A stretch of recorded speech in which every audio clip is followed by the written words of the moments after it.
What's going on, guys? It's DPend. Welcome to the pseudo studio setup. I got my new computer and I've been testing out live streaming the past few days. So right now there's no schedule, it's just spontaneous. So hit the like, hit the notifications button so that you know whenever I go live if I do. Right now I've just been doing some keyboard improv, but I'll probably do other things in the future. So today I wanted to talk a little bit about creativity and actualizing it. So between the initial impulse that you have of an idea or a feeling, what is the path that it takes in order to express itself and become tangible and become communicable? Because especially if you're someone like me who has multiple methods that you pursue to create things, there can be a lot of frustration creeping in terms of the process of making something happen. And I've kind of seen that with live streaming. There's just a lot of little technological hurdles. So there's kind of this tension seeming between staying true to the inspiration of the idea, but then not being too perfectionistic about it, but actually engaging in the creating and communication process, focusing on taking action, whether or not it's perfect,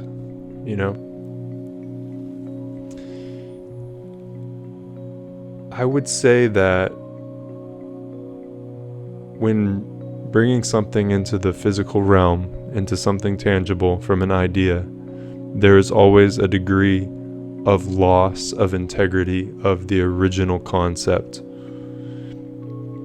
Because whatever vessel it goes into, whether that's words, whether it's a note on the keyboard, whether it's a pixel or a line or a color, that is a stepping down of the initial inspiration.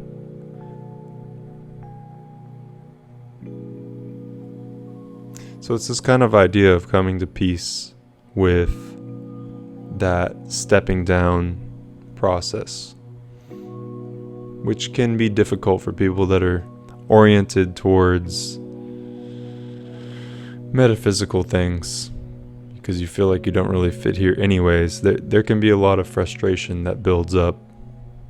So I'm not really here to deliver any sort of answer, because I'm more here to just explore and work through that myself. Just reflecting on many years of being engaged in creative activity, and maybe you get that burst of enthusiasm where you are coming up with ideas and you're so excited about the potential of it, and then that excitement may fizzle out whenever you start to contemplate and realize what it might actually take to be true to that and bring it into a full manifestation. And I think that's where the idea of consistency and devotion comes in, and perseverance. So in a society that's very instant gratification based, you have to learn how to connect to long-term visions and long-term plans for something that you really care about. And you also have to have the mental discrimination that's necessary to know what's important and what's not. Because you may have 100 or 1,000 ideas in one day. You don't literally have the time to go into every single rabbit hole that you can conceive of within one day, and to extend that within one lifetime. Because I was thinking recently, if I had, say, 1,000,000 days on Earth, I wouldn't be stressed at all. I wouldn't feel much urgency because I'd be able to do whatever, learn every language, go see every place. And our lives are really rather short in the cosmic scheme of things. So it is important to take full advantage of the allotment of time that we're given. And that may not mean doing manic outward activity that's obvious. It can be periods of inward calm and a compression. There's expansion and compression cycles that we go through. The question is how to find balance within all of that and not go the route of the imbalanced manic depressive that is violently fluctuating between. At the same time, it can be difficult because of the fact that when you embrace who you are, you can get in touch with those feelings, and you do see that they change extremely rapidly at times. You may wake up in an amazing state of mind, and then an hour later, reality hits you, and you've taken a nosedive. Or it may be the opposite way around. Something quick kind of redeems your day in a way that's really surprising. And I'm going to replace that light real quick. Give me 1 second.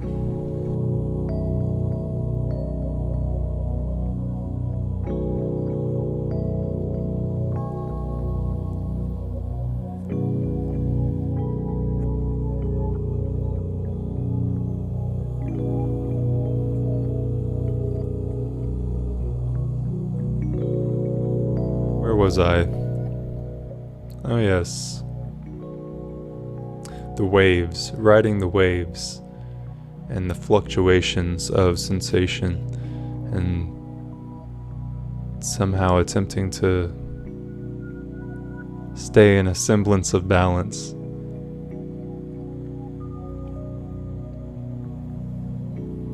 Awareness is extremely key. Because if you don't know what you feel and what you think, how will you be able to come to a rational decision as to what comes next sequentially?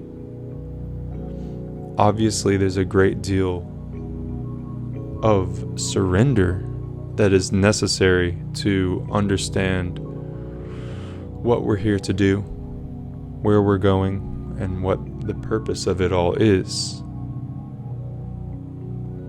At the same time, the intelligence of rationality should be married to the heart, ideally. If we want to be a fully functioning human being. Often, individuals may be more predisposed towards the mind or the heart. And they can also become highly developed people while still retaining an affinity towards one or the other routes. However,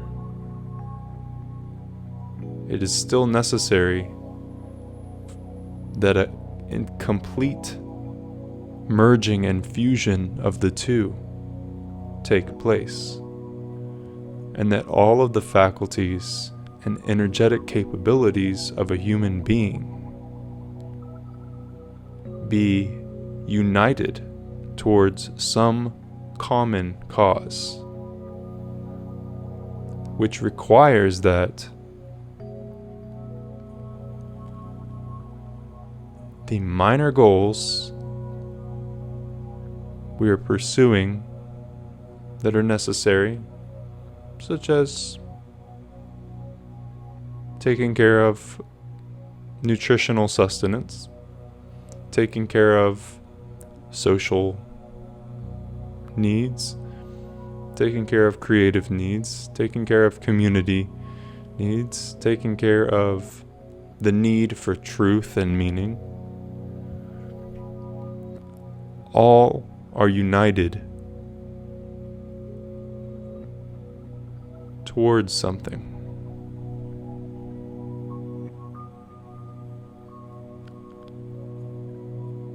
And it's also necessary that we're aware of where we are in that process to some degree.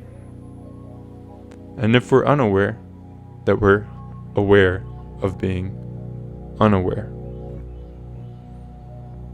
See, that's the real dangerous part about ignorance, is that the one who is ignorant doesn't know that they're ignorant. Thus, the many sayings about the wise person not believing they're wise.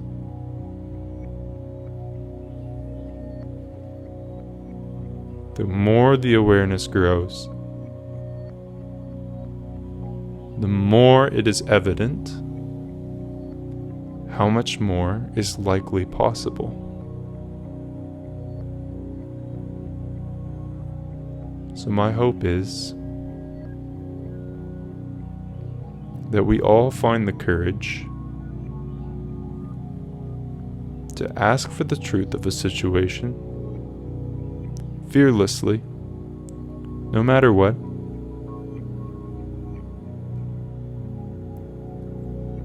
and we do not give up,